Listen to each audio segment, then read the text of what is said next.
Some shots just feel right. You don't question them or analyze them, they just seem to work. And most of the time, that's because of composition.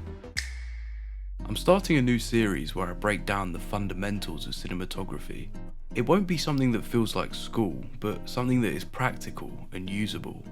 It will help you understand the concepts and techniques, and show you how to use them in your own projects, and improve your own cinematography skills. So whether you're just starting out or you've been shooting for years, there will be some things that you can pick up on. So, what is composition? Well, composition isn't about what's inside the frame. That's referred to as mise-en-scene, and covers things like props, characters, and sets. Composition is about how you craft a shot and how it's organized.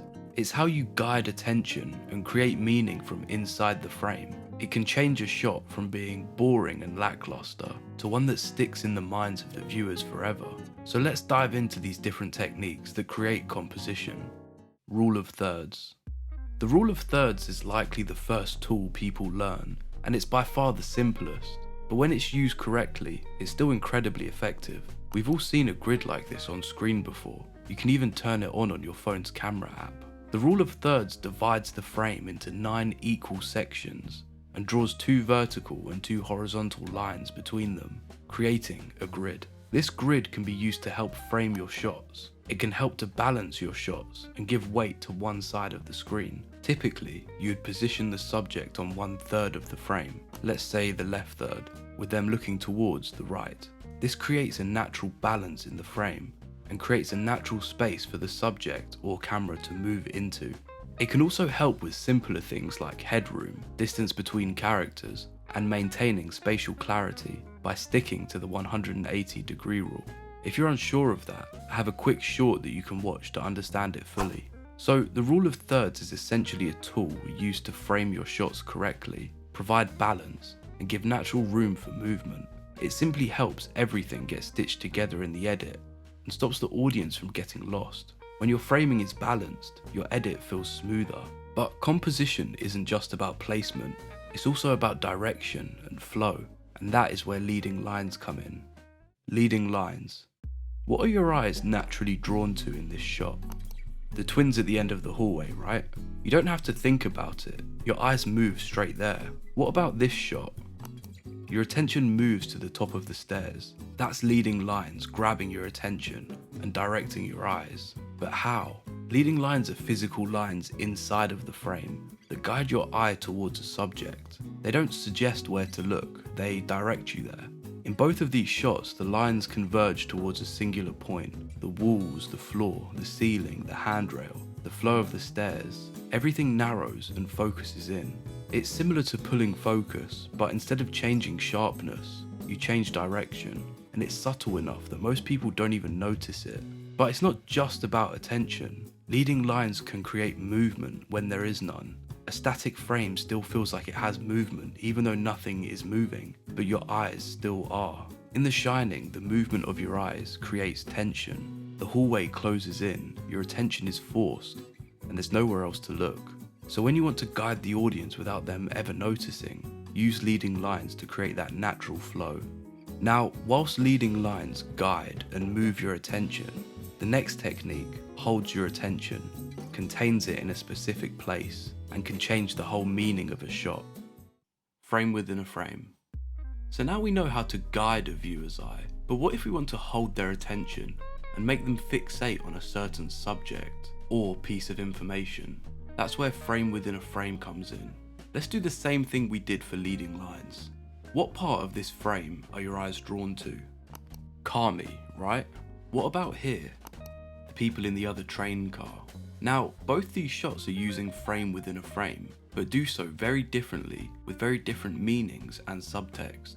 And we will get to that, but first, what actually is frame within a frame? Well, simply put, it's exactly what it sounds like. You're using the elements of mise-en-scene to create a frame, doorways, windows, mirrors, architecture, to create an outline around your subjects. But what does this do for the audience? Well, first, you're literally separating your subjects from the world around them.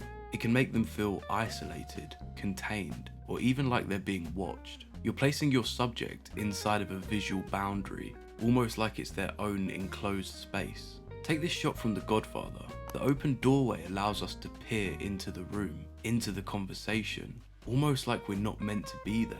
It feels isolated, invasive, and it even has elements of voyeurism to it. Alfred Hitchcock uses this perfectly in Rear Window, a literal film about peering into other people's lives. It gives everything an underlying tension and makes you feel like you're observing something that you shouldn't. And the composition of the shots are the reason for that feeling. So when you're making your next film and you want to suggest isolation, separation, or even elements of voyeurism, look for natural frames to place your subjects inside of. A frame within a frame creates isolation, but it also creates space and adds a new dimension, and that's where depth comes in. Depth. Depth is one of the most important tools that a cinematographer has. It can change a shot from feeling cheap and rushed into something that feels intentional and cinematic. Take this shot from Sicario. What can we break the image down into? Well, 3 separate layers. We have the foreground, which is the character that's out of focus. Then we have Daniel's character in the midground, the focus of our shot. And finally, the background environment behind him. Depth is about layering elements at different distances from the camera. It stops the image from feeling flat and makes it dimensional. But why does this matter? Well, let's go back to the Sicario shot. In this shot, the foreground character gives us the context. It shows us who Daniel's character is speaking to.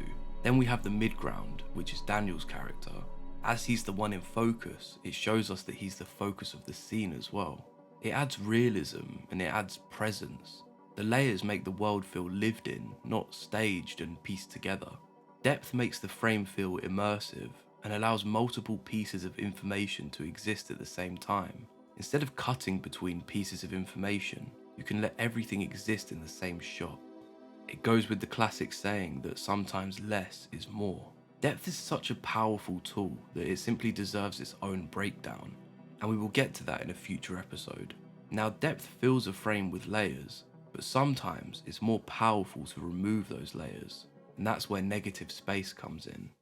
Negative space. Sometimes less really is more. In the case of negative space, it's all about what you choose to leave out of the frame. Earlier we spoke about placing subjects on vertical thirds to create balance. But what happens if there's only one subject? Well, we could do this, position the character in the center of the frame. But what if we want the character to feel alone, isolated, and like the world is eating them whole? Well, we can push them towards the edge and let the empty space do the talking. Let's look at this example from Mr. Robot. Rami's character is positioned on the far left third, looking out of the frame. The empty space isn't guiding us towards anything. If anything, it pulls us away from him. The city surrounds him, it overwhelms him. He feels small inside of his own world. Negative space creates that imbalance. It creates vulnerability, and it makes the characters feel exposed. It allows the environment to dominate the frame instead of the subject. You don't need to fill every corner of the frame. Empty space isn't a mistake if it's intentional. So in your next film, push the subject towards the edge and let the sky dominate.